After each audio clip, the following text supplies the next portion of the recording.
भाग्यश्री यात्राम यांनी आजच राष्ट्रवादी काँग्रेसमध्ये प्रवेश घेतला आहे. आपल्यासोबत बोलण्यासाठी ताई आज आपण प्रवेश घेतला, काय सांगाल?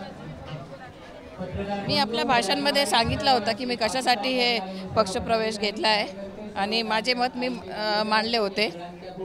मी त्याच्यामध्ये ठाम आहे. मी सांगते पुढे चालून काही वडिलांविरुद्ध तुमची लढाई असणार आहे. हो राहील. कशा प्रकारची लढाई आहे? कोणत्या गटाकडून कशा प्रकारचं आव्हान देणार वडिलाला? कारण की ते दिग्गज मंत्री आहे. ते दिग्गज मंत्री आहे, कशा प्रकारे आव्हान? मी सांगते ना आपल्याला.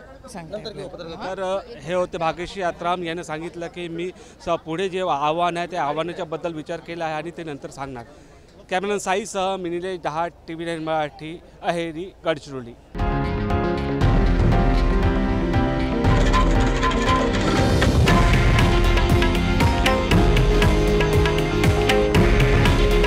हे आहे देशातील नंबर 1 न्यूज नेटवर्क आणि आपण पाहत आहात TV9 मराठी.